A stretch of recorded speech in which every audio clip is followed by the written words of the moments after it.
Salam sejahtera dan salam Malaysia Madani bersama-sama saya Konstantin Pahlawan dalam Berita Pagi Sabah edisi Sabtu 1 Jun 2024. Kerajaan negeri menerusi Kementerian Pertanian, Perikanan dan Industri Makanan Sabah (MAFI) terus berusaha meningkatkan tahap sara diri hasil pertanian terutamanya padi. Ia bagi memperkukuh keterjaminan makanan khususnya komoditi beras.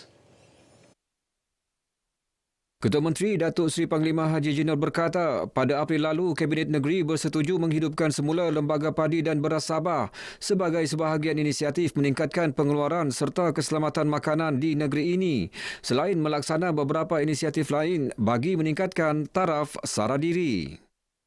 Usaha ini termasuklah memberi penekanan kepada pembangunan tanah padi tanah kering, iaitu penanaman padi bukit pada tahun ini.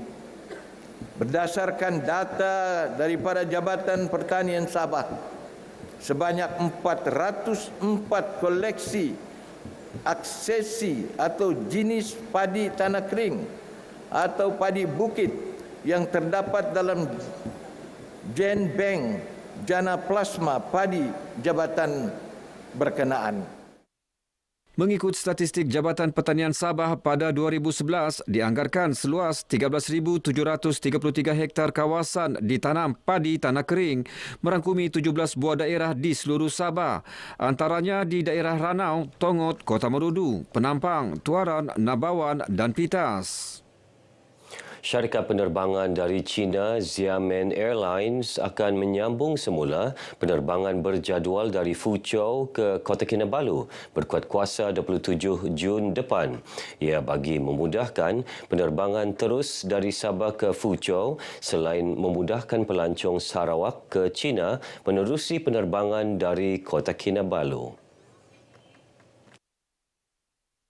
Pengurus Besar Xiamen Airlines, Goh Ya Shoang berkata, kemudahan penginapan juga disediakan kepada pelancong yang mempunyai tempoh transit 6 hingga 24 jam di Fuzhou. Inisiatif itu bertujuan memberi keselesaan kepada pelancong sekaligus mempromosikan Sabah di negara tersebut. Beliau menyatakan demikian selepas mengadakan kunjungan hormat terhadap Menteri Pelancongan, Kebudayaan dan Alam Sekitar, Datuk Christina Liu di Kota Kinabalu. Sabah menerima 396,584 pelancong antarabangsa bagi tempoh 4 bulan pertama tahun ini. Daripada jumlah itu, 135,855 merupakan pelancong dari China.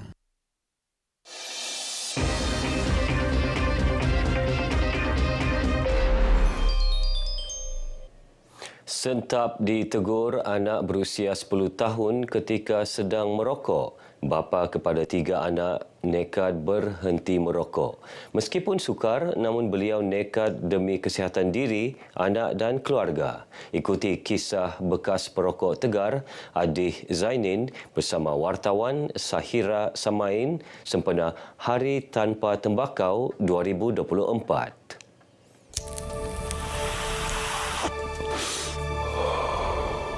Tabiat merokok secara konsisten menyebabkan kira-kira 8 juta kematian setiap tahun di seluruh dunia.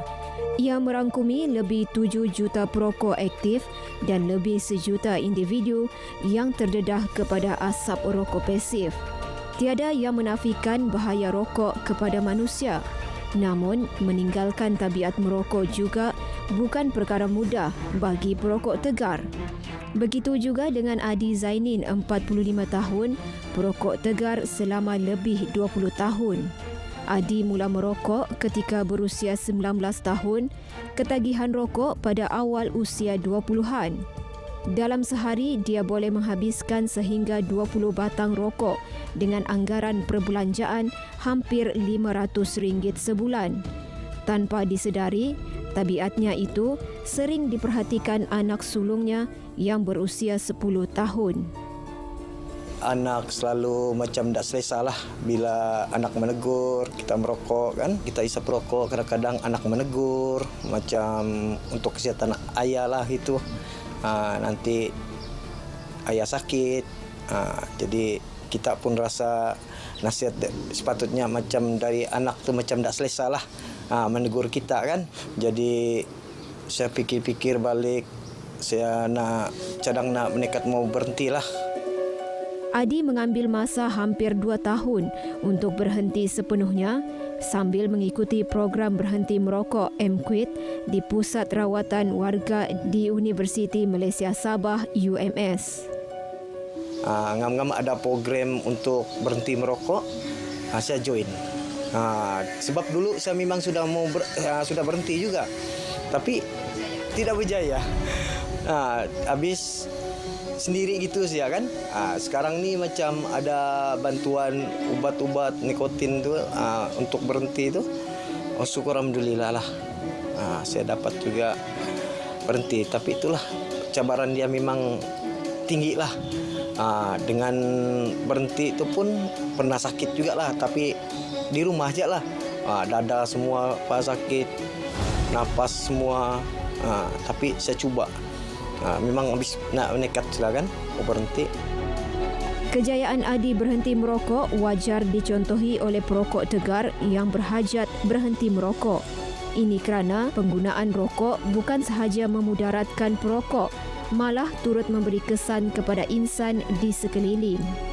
Ikuti siri kedua esok memaparkan cabaran baharu susulan penggunaan rokok elektronik termasuk kalangan remaja dan kanak-kanak. Sahira Samain, RTM. Guru Sekolah Rendah Hayalin Danius dinobatkan untuk ngadau keamatan peringkat kebangsaan 2024. Hayalin mewakili untuk ngadau inanam itu menewaskan 50 finalis lain dalam pertandingan akhir yang berlangsung di Hongkot Koisaan KDCA Penampang.